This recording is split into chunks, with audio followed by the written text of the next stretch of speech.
Hello and welcome to Game and Gain. My name is Muzz and today I'm going to give you my thoughts, my impressions on the latest State of Play from Sony.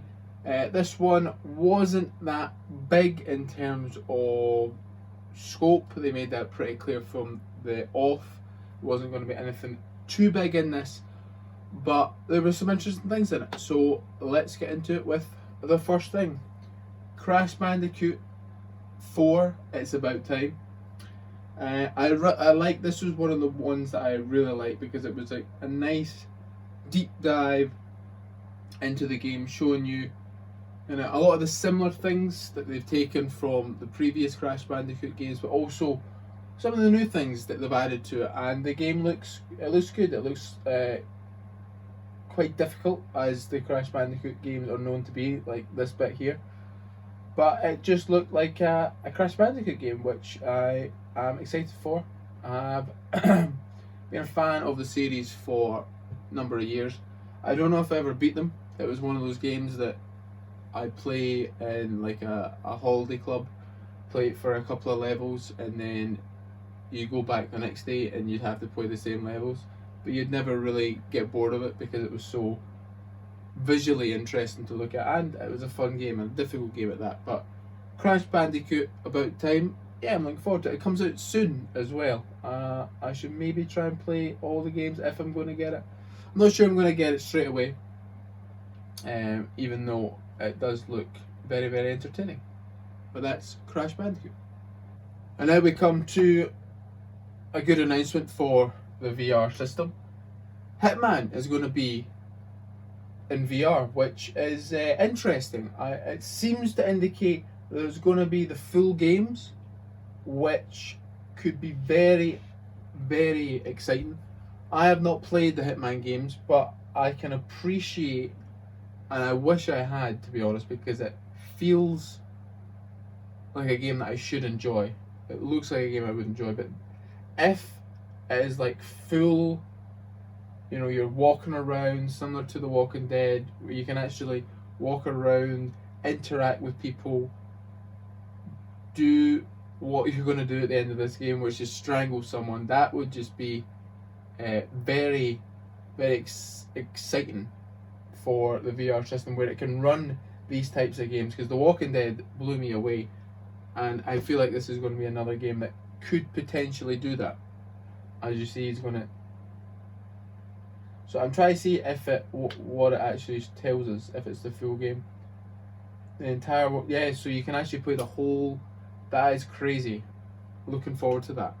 So now we come to a game that I should have played back in 2008, which is Braid. It was pretty much universally loved when it got released. I wanted to buy it, but it came out at a time where I was a lot younger. Money was a bit of an issue. I was still at school, I believe, so I wasn't really getting regular income, or regular disposable income, shall we say. And it just looks, I hope to play this. It looks like a fun puzzle type game where you can reverse time, and the art style is very unique, very more like a watercolor painting. And yeah, I'm just excited to see this game come back. Apparently it's got like developer commentary, which could be interesting. I wish more games would do that, like where you'd play a level and the developers would kind of be talking in the background about what they thought about, the enemy placement here or the level design here. It just makes for some interesting sort of replay value for me anyway. But the game looks good. It's pretty much seems to be the same game, so if you played it back then, it looks a lot nicer now. And now we come to the Pathless, one of the highlights, if not the highlight of the State of Play. This is a game that has had me, interested in it. I didn't really know what it was going to be. I played Journey. I really enjoyed Journey's experience.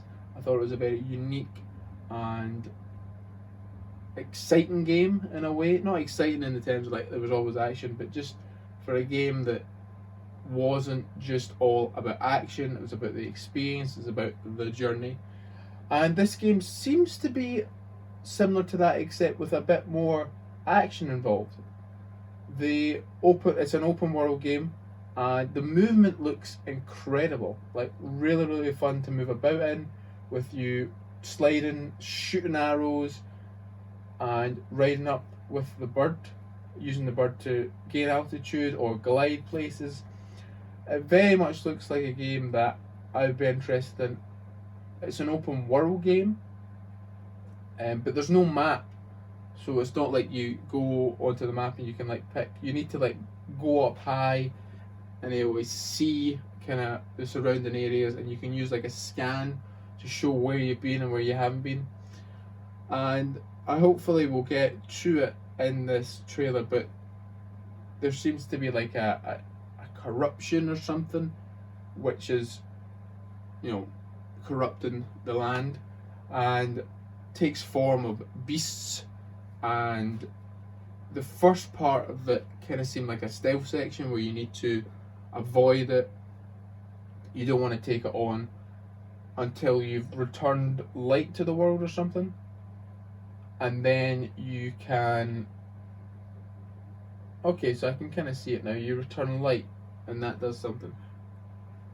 And then you go into a big boss battle, which looked very much like, gives me the feel of Journey mixed with Shadow of the Colossus, with a bit of Zelda because of the puzzles and stuff, the kind of tomb-like areas, or the temple-like areas, dungeons maybe, that's what they're called in Zelda. But this game has me very excited. It is coming out on the PlayStation 5, I believe. I don't know if it's a launch title. I hope it is, because I will be very down to buy this one. But yeah, the Pathless looks like a very creative, unique game that I'm excited for. See, this is the scan mechanic where it can show you where you've been. I believe the stuff highlighted in light blue is where you've been, and the stuff in red is the corruption, the landmarks that you need to take. But yeah, that is the Pathless. Well, now we look at Spelunking 2. Now, Spelunking is a game that I have limited experience with. I have played it. I have not done like a proper deep dive into it. It's a roguelike where you have to get as low as possible, one death and you're back to the start, but you will be able to kind of get gold to buy upgrades and that sort of thing.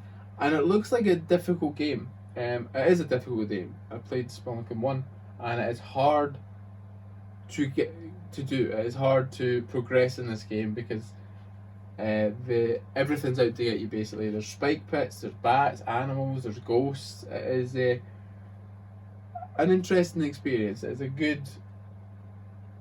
I don't know why I never got into it. Maybe I just wasn't that good at it, and that kind of pushed me back. I've got it on Vita, which is where I played it, but I really should have probably given it a go because this looks like a lot of fun. There will be online co-op on this, which I think is a huge sell for it, because it looks just like a game you can have a blast with your friends and laugh at people doing that. But not much more to say with Spelunking 2. I may pick it up. I may actually give it a decent go this time.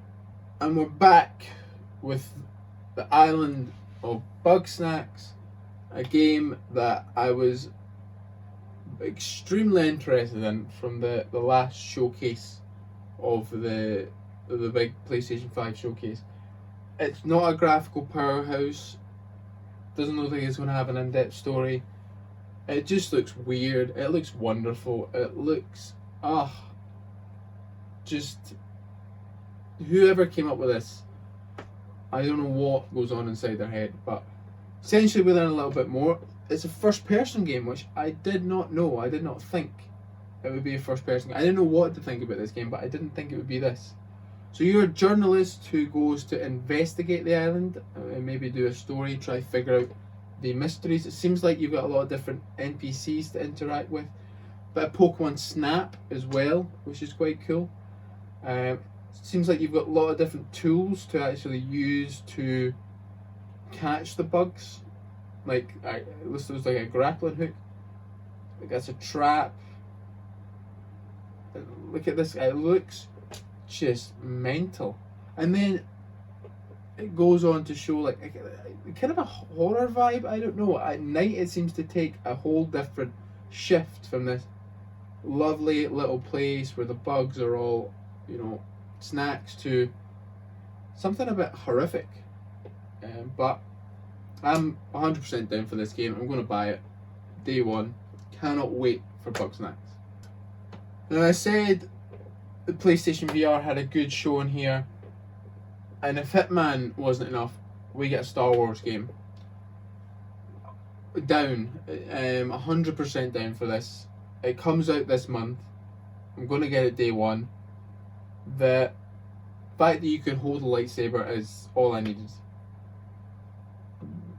If you ever played the Star Wars game in the arcade where you had the joystick and you got to use the lightsaber, that's what this reminds me of, and I cannot wait. You can dual wield lightsabers, it seems. You get force powers.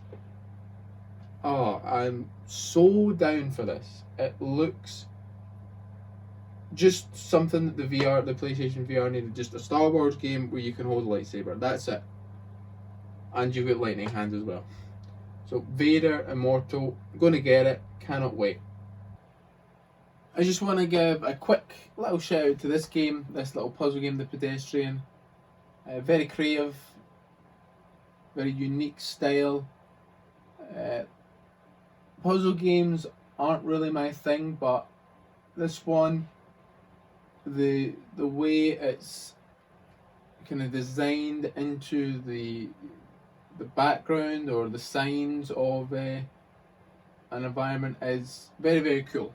So just a little shout out for that game. If you're interested in it, I suggest go having a look at the actual trailer, because it looks a very cool game. And then we come to Hood, Outlaws and Legends, which seems to be a kind of team-based multiplayer game where you're going up against NPCs and two other teams that didn't really make it clear in the trailer. It's coming out for PlayStation 5, and it looks it looks cool. I like the kind of theme, the Robin Hood type thing. I like there seems to be like 4 different classes. We've got the archer, the brute, maybe an assassin type character, and then just like a standard swordsman. But the game play was quite limited at the end. It looks like a third person game, which, you know, it's a multiplayer game for the PlayStation 5. We haven't really seen that much of them. Again, I like the setting, like the potential concept of it being teams against NPCs while trying to work against each other. Like you see here, there's another team that's kind of ready to pounce, which could be quite frustrating if that is the case. You're just about to get to the actual chest and then the other team's just waiting for you, which could be a strategy. Anyway, game looks pretty fun in my head. They didn't show off a lot here. Then we come to Temtem. Now, I've heard about this game, and I've heard that it's Pokemon with online, like an online MMO, and I'm down. I'm in for this game. I love Pokemon, although I didn't really like Sword and Shield. I got Shield just because I felt like it was a bit easy. So I'm hoping that this is a bit more of a challenge, but also the aspect of it being on the PlayStation, because obviously Pokemon is a Nintendo. You know, I think PlayStation has been missing this type of game for a long time, where it's like a Pokemon game. I'll be getting it because it is essentially a Pokemon game on the PlayStation.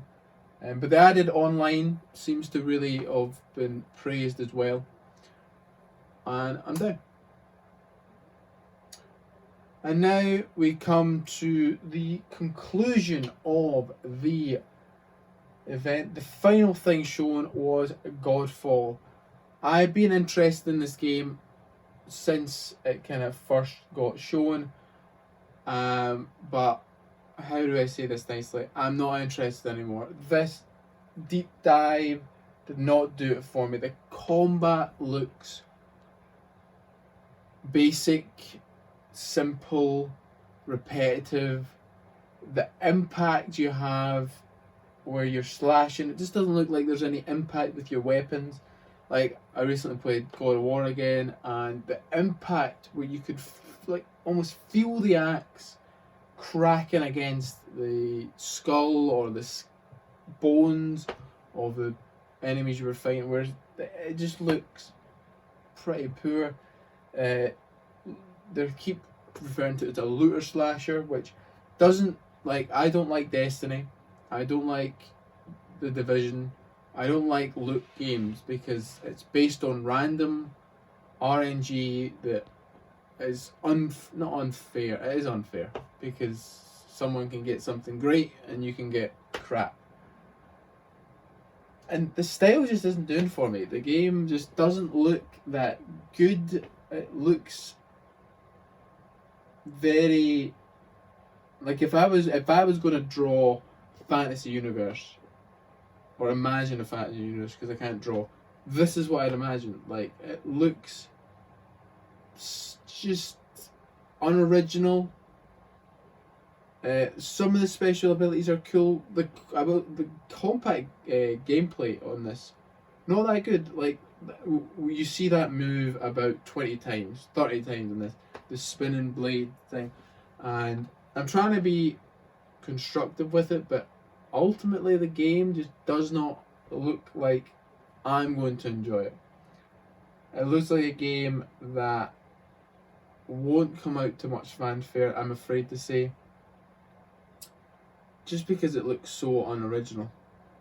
Godfall, I don't think I'm gonna get it at this point anyway. It will need to have a drastic overhaul if it wants me to purchase it, because it just doesn't look interesting at all. But anyway, that is the end. I kind of skipped over a few things that I just wasn't really that interested in or had very not a lot to say about them. They were kind of trailers that were a bit short and didn't really show off that much. But what did you think about this latest state of play? You know, it wasn't hyped up at all because they set their expectations pretty early on, and they showed off some cool stuff. But the VR stuff, yes, perfect for me. Pathless and Bugstacks were the two main highlights. But let me know what you think. What did you think of it? Talk to me down in the comments. So that is the video. Do all that good stuff. Subscribe, ring the bell, share it. Trying to get to 100 subscribers. Please, it would mean a lot. Any thoughts, comments, general hostile remarks, leave them below. Thank you very much. Goodbye.